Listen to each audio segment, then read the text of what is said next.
very much. No doubt I have been assigned a duty today to give a presentation or lecture before you, but there are so many seniors. Anand ji बैठे हैं, सूरज जी बैठे हैं, जस्सा जी बैठे हैं, शशि जी बैठे हैं, निशा जी बैठे हैं। तो बहुत पुराने यहाँ जो धुरंधर बैठे हैं, उनके सामने आई एम जस्ट ए नविस।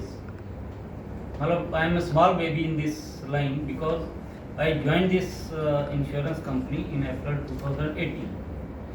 और पुराने लोग जब जानते हैं कि जब मैंने whenever I join this organise I came with stick. मेरे को इस सीढ़ियों में चढ़ने के लिए बहुत प्रॉब्लम होती थी।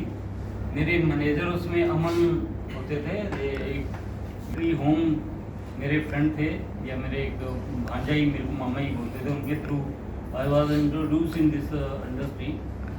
और मेरा शुरू में काम यही होता था कि सुबह जो यहाँ का एंथम होता था वो अटेंड किया और यहाँ आके सो गया क्योंकि मेरे को चलने में प्रॉब्लम, किसी को कॉन्टैक्ट करने में problem.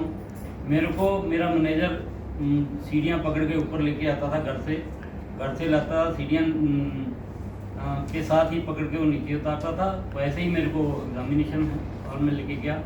Anyway that was my beginning here. मेरी बैकग्राउंड जो थी, I belong to a very remote village in district Una, Himachal Pradesh. मेरे फादर जो थे वो I was in the 10th, he got expired, और my brother was not in any job, so there was a question of survival. I have 3 sisters are married. तो 1.5 साल तक मैंने private job की, डॉक्टर के पास, कुछ केमिस्ट के पास। Age and when I completed 18 years of my age, तो मैंने गवर्नमेंट 18.5 साल के बाद मैंने EPFO में ज्वाइन किया। सो माई कंसेप्ट इज कि I am from a very low, उससे मैं बिलोंग करता हूँ, रिमोट विलेज से बिलोंग करता हूँ, और मेरी फैमिली बैकग्राउंड भी इतनी कोई स्ट्रॉन्ग नहीं थी। दो my father was a very strong government contractor, but he died early. So मेरे को बहुत सारी मुसीबतें झेलनी पड़ी, और लो उसमें का टाइम था कि मेरे को कोई प्राइवेट जॉब भी नहीं मिलती है। वहाँ हमें एक गवर्नमेंट पैसे तो देती है, लेकिन जिन लोगों की हम हेल्प करते हैं, जल्दी पेमेंट रिलीज कर देते हैं, तो वो हमें एक आशीर्वाद ही मिलता है। और as and when anybody came to me, क्योंकि मेरे को प्राइवेट जॉब भी नहीं मिलती थी, तो मैंने उस दौरान आई was in a very comfortable position, तो बहुत सारे लोगों को मैंने प्राइवेट जॉब दिलवाने में हेल्प की। मेरे को आनंद मिलता था, मेरे को उनकी डिफिकल्टी अपने में रियलाइज होती थी, यार मैं भी भटकता था इधर उधर, मेरे को कोई प्राइवेट जॉब ही नहीं देता था। तो मैं प्राइवेट दुकानों पे किसी डॉक्टर के पास काम किया, और मैं डॉक्टर भी इतनी पैसे देता था कि 100 रुपीज़ वो देता था उसमें, तो 30 रुपीज़ मैं अपनी मदर को भेजता था, 30 रुपीज़ मैं किराया देता था, और 30 रुपीज़ एक टाइम में खाना खाता था, और 10 रुपीज़ मैं टाइपिंग टेस्ट सीखता था। सो आई हैड ए वेरी मतलब कष्टदायक तो रहा स्ट्रगल लाइफ। सो EPF ज्वाइन करने के बाद भी मेरे को वो स्पिरिट जो है वो जागी रही दूसरों की मदद करने में। आज भी मेरे को वही स्पिरिट, दो माई बैकग्राउंड, मैंने सारी मेरी जो एजुकेशन है वो इवनिंग कॉलेज की है या कॉरस्पॉन्डेंस की है, कोई मेरी डे कॉलेज की वो नहीं है।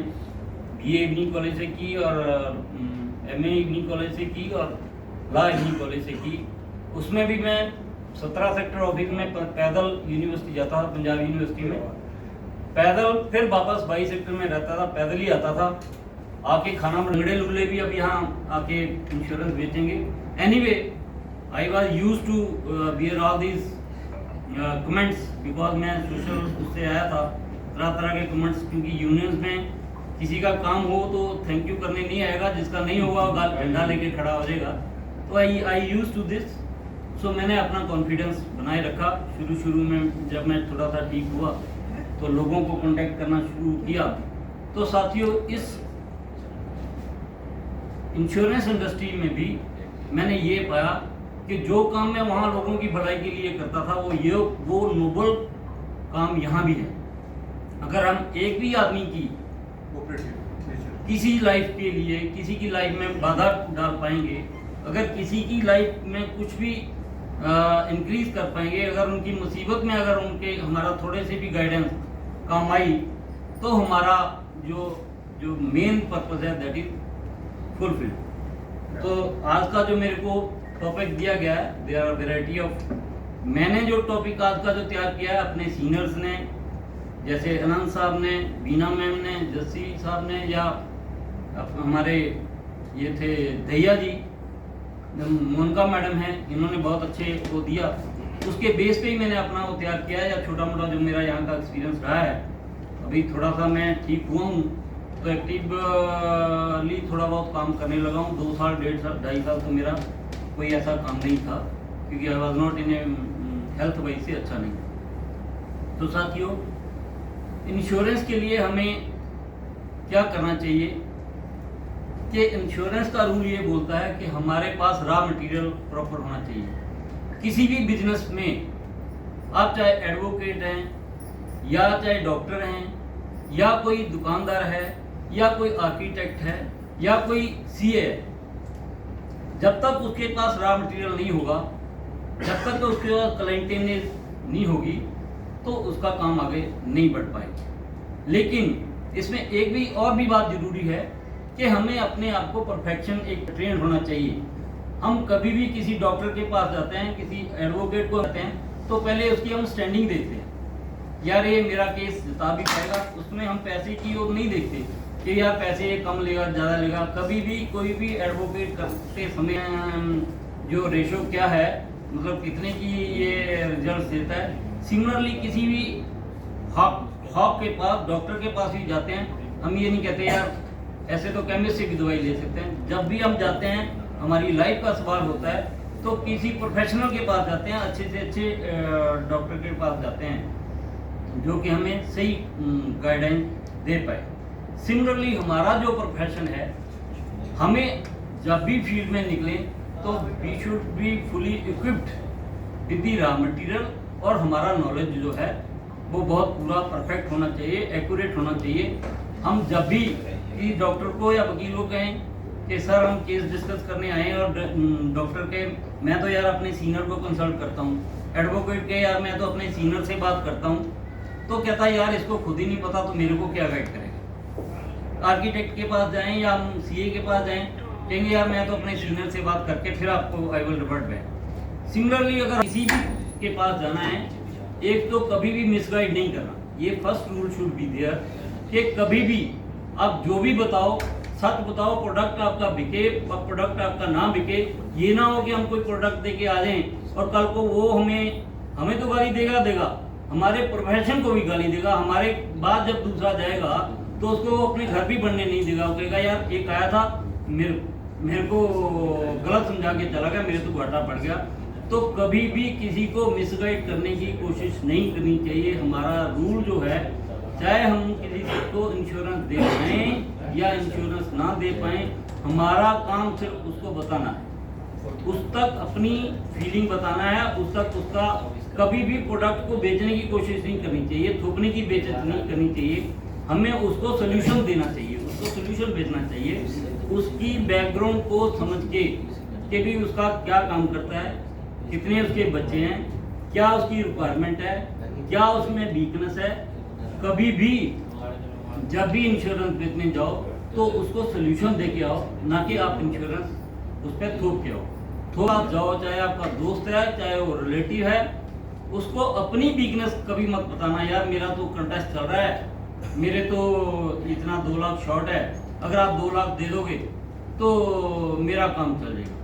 वो कहेगा यार ये तो अपने इंटरेस्ट के लिए मेरे पास आया, मेरे लिए मेरा इंटरेस्ट पास करने नहीं आया। मैंने 1-2 जगह ऐसी गलती कर दी।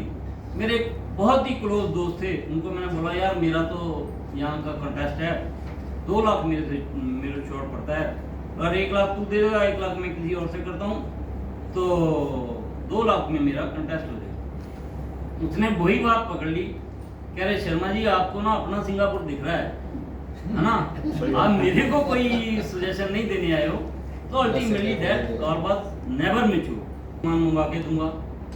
जब भी हम घर से निकले हैं या सुबह हम उठे हैं तो हमारे पास रॉ मटेरियल तैयार होना चाहिए। रूल ये कहता है कि 10/10 हमारे पास 10 बजे से पहले 10 आदमी ऐसे तैयार होने चाहिए जिनको हम कांटेक्ट कर पाएं। जिनको हम कॉल कर पाएँ। ये ज़रूरी है कि 10 कॉल करेंगे तो 10 तो हमें रिस्पॉन्ड करेंगे नहीं। किसी का मोबाइल स्विच ऑफ आएगा, कोई कहेगा उसका कोई आउट ऑफ कवरेज आएगा, कोई कहेगा कोई फ़ोन उठाएगा नहीं, रिंग जाएगी वो फ़ोन उठाएगा नहीं। तो 10 अगर कॉल करेंगे तो उम्मीद की जा सकती है कि हमारे 4-5 जो हैं वो 6 आदमी जो हैं हमारी कॉल उठा लेंगे। 6 आदमी कॉल करने के बाद हमारा जो रूल ये कहता है कि हम एक दिन में 3 अपॉइंटमेंट जो हैं वो अपनी फिक्स करें। ये रूटीन बनाएं कि 3 अपॉइंटमेंट हमने किसी न किसी तरीके से डेली करनी ही हैं। हफ्ते में अगर हम एक दिन में 3 अपॉइंटमेंट करेंगे, 3 नहीं 2 भी हो सकती हैं, 3 नहीं 1 भी हो सकती है, लेकिन हम दूसरे दिन उसको बढ़ाने की कोशिश करें। अगर हफ्ते में हमारी 15 या 18 अपॉइंटमेंट्स होती हैं, अगर दिन की हम 3 अपॉइंटमेंट फिक्स करें तो हफ्ते में 6 दिन हम काम करते हैं, संडे को छोड़ दें। वैसे तो संडे भी इंश्योरेंस के लिए सैटरडे संडे में ज़्यादा लोग मिलते हैं। तो हमारे 15, 18, 21 के करीब हमारी जो है वो मीटिंग फिक्स होती है। तो हमारा रूल ये कहता है कि शुरू में 10 के पीछे 1, 10 के पीछे 2, या जब आदमी थोड़ा एक्सपर्ट हो जाता है तो 10 के पीछे 3 भी हमारी जो है वो कन्वर्शन रेशो हो जाती है। तो अगर हफ्ते में हमारी 2 भी एवरेज हम मान के चलें, 2 भी हम इंश्योरेंस किसी को प्रोडक्ट 3 इतनी मीटिंग करने के बाद हफ्ते में जैसे हम 20-21 मीटिंग की, तो अगर हम 2 भी कन्वर्ट कर पाएँ तो हमारा महीने में कितनी होगी, 4 दूनी 8 महीने में, एक महीने में हम 8 आदमी को अपनी कन्वर्शन जो है वो कन्वर्शन रेट बढ़ा सकते हैं। और फिर हमें अपना एवरेज जो है वो अपनी एवरेज रूल को बनाएं और एवरेज को हम बढ़ाएं। अगर हम 8 पॉलिसीज एक महीने में कर सकते हैं, या हमें जब पॉलिसी किसी को समझाने जाते हैं तो हमें अपनी वीकनेस भी साथ साथ में अपना नोट करनी है। यार मैंने उसको क्या गलत बोल दिया जो उसने मेरे को रिफ्यूज़ कर दिया, क्योंकि जो आदमी क्वेश्चन पूछता है वो एक्सपेक्ट भी करता है कि मेरे पास आया वो परफेक्ट आदमी होगा, उसको करेक्ट रिप्लाई मिलेगी। अगर मैं उसको समझाते मेरे से कोई गलती हुई और मेरा प्रोडक्ट नहीं बिका, तो मेरे को इंट्रोस्पेक्शन, या मैं किसी को सोल्यूशन नहीं दे सका, तो मेरे को इंट्रोस्पेक्शन करनी चाहिए, अपने आप को टाइम टू टाइम इंट्रोस्पेक्शन करनी चाहिए कि यार मैंने उसको समझाने की कोशिश की, मेरे में क्या कमी थी कि मैं उसको कन्विंस नहीं कर पाया। तो उस जो गलती थी, जो मेरे में वीकनेस थी, उसको हम इंट्रोस्पेक्ट करके उसको इम्प्रूव करने की कोशिश करें। अपने मैनेजर से मिलें, अपने दूसरे हायर ऑफिसर से मिलें। यहाँ का तो कल्चर ही बहुत बढ़िया है, यहाँ का तो हर स्टेप पे आपको गाइड करने वाले बैठे हैं, आपका एपीएम बैठा है, मैनेजर बैठा है, ऊपर हायरार्की बैठी है। एलआईसी में तो कोई गाइड करता ही नहीं। एलआईसी में सिर्फ वो पन्ने से दी आइस रूल एक लागू होता है, melt the ice, break the ice, melt the ice मतलब ये है कि उसके साथ आप अपनी इतनी एक्वेंटेंस बनाएं, उसके साथ इतना अपने घुल मिल जाएं, उसके फैमिली के बारे में, अपनी फैमिली के बारे में, अपने बारे में बताएं कि आप क्या करते थे, क्या आपने किस फील्ड। तो इंश्योरेंस जो है वो 4% लोगों में अवेयरनेस है इंश्योरेंस के बारे में। Most of the people insurance का नाम ही नहीं लेना चाहते। तो उसको हम सोल्यूशन के तौर पे उसको गाइड करें, यार मेरे पास एक सोल्यूशन ऐसा है कि अगर at the time of marriage of your children, या at the time of education of your children, या एट द टाइम ऑफ जब आपने हाउसिंग बनाना हो, हमारे पास यही मेन होती है, एजुकेशन या marriage of the children, housing problem होती है, या लोगों की रिटायरमेंट प्रॉब्लम होती है। तो उस तरह का हम उसको सोल्यूशन प्रोवाइड करें कि भाई ऐसा ऐसा है कि मैं तेरे आगे के फ्यूचर संभालने के लिए आपको गाइड कर सकता हूँ, अगर आप 10 मिनट 15 मिनट मेरे को सुनने की मौका दें। तो साथियों, जब हम उसके साथ इतना मिक्सअप हो जाएंगे तो हमारी बात भी सुनने को तैयार होगा, हमारी बात उसको समझ में भी आएगी। अगर हम स्ट्रेंजर को सीधा समझाने लगें या सीधा ही आदमी के पास जाएं, यार ये तो सीधा, यार मैं तो इंश्योरेंस में काम करता हूँ, तेरे को मैं इंश्योरेंस देना चाहता हूँ, यार हम उसको देना चाहते हैं, वो लेना ही नहीं चाहता।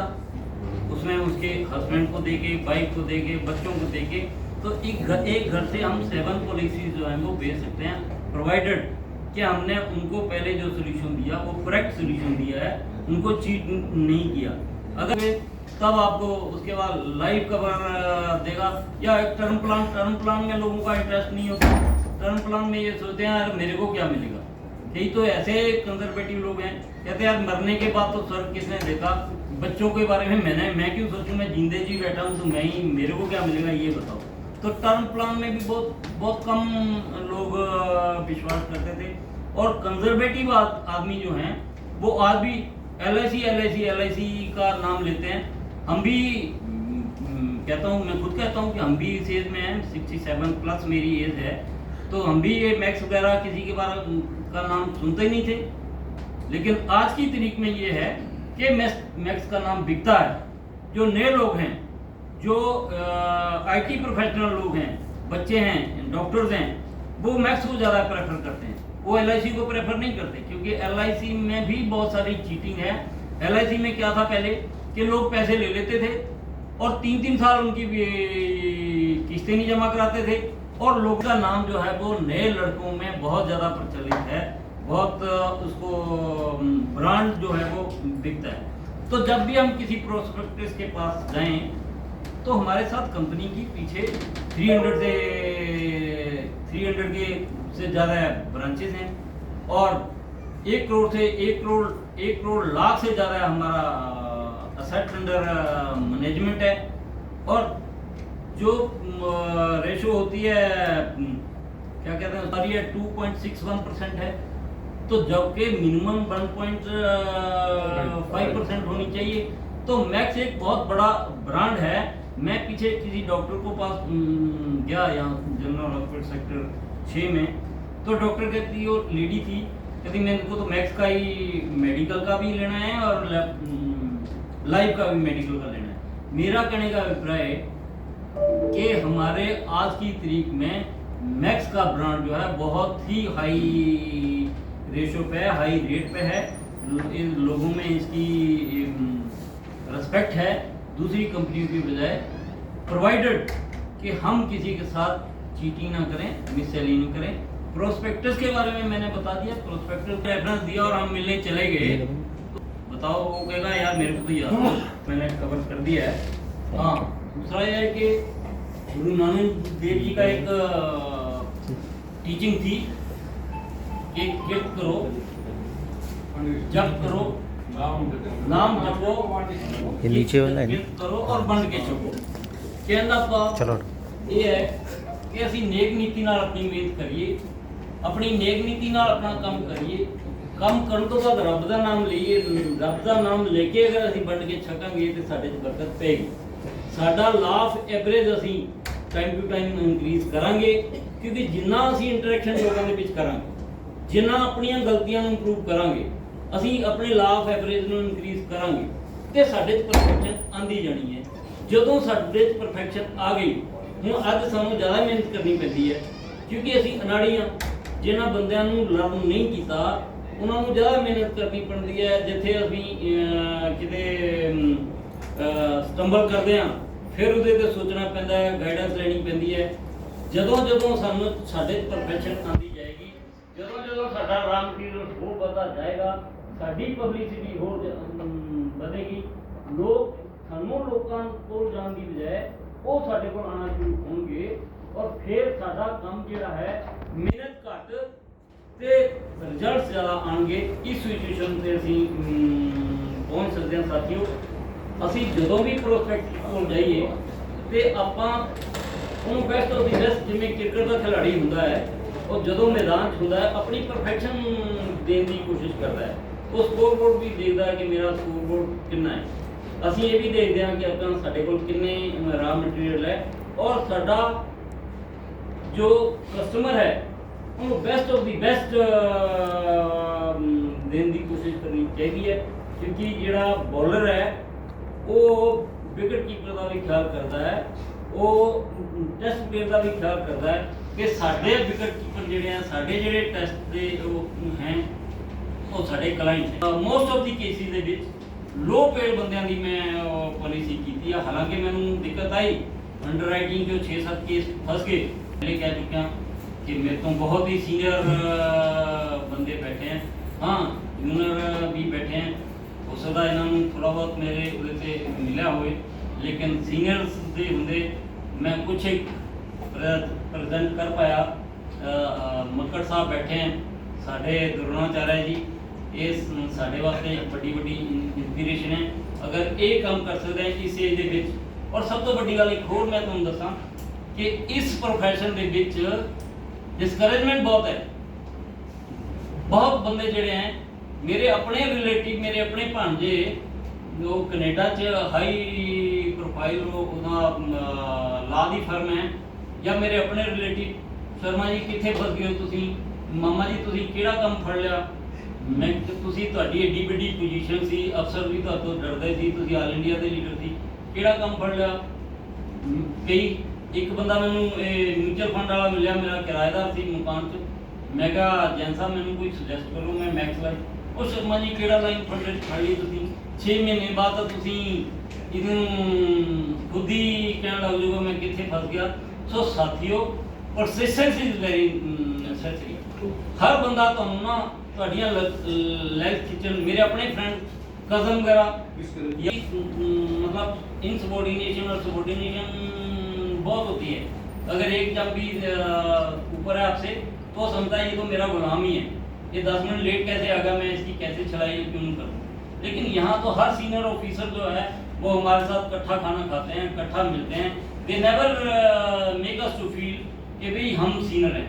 यहाँ RM भी आपके फ्रेंड हैं, आपके ब्रांच हेड भी आपके फ्रेंड हैं, दूसरे ऑफिसर्स भी आपके फ्रेंड हैं। तो यहाँ का माहौल तो पहले तो कोरोना से पहले तो बहुत अच्छा यहाँ माहौल होता था। सुबह सुबह यहाँ एंथम होती थी। सो मच, आई थिंक बहुत ही इंस्पायरिंग स्पीच थी। जैसे कोई सेलिब्रिटी या पर्सनालिटी अपने 50-60 साल का एक्सपीरियंस एक छोटी सी किताब में लिख देता है, तो आई थिंक ये लास्ट 30 मिनट्स हमें अपनी पूरी जीवन की कथा मिल गई। Very inspiring from the heart. कुछ भी बनावटी नहीं था। मैं इनको पर्सनली जानता हूँ, पिछले 4 साल से इनके साथ काम कर रहा हूँ। तो ये जो बोल रहे थे बिल्कुल सच था। हम्बल बैकग्राउंड के साथ हैं और हमेशा कस्टमर का इंटरेस्ट पहले देखते हैं। I think we were very blessed to have his experience shared और we are it was lovely. और एक एक शब्द I think it is a drop of gold. तो thank you Sharma ji, thank you so much. I think इसी तरह हर Gurukul Friday हम लोग मिलते रहें। एक एक हमारे जो स्टॉलवर्ड्स हैं वो आपके साथ एक्सपीरियंस शेयर करें। शर्मा जी ने डिक्लेयर किया वो इस साल MDRT कर रहे हैं, उन्होंने बहुत सारी अचीवमेंट्स और कर दी हैं। तो wish you very good luck Sharma ji, more power to you और thank you so much all for coming।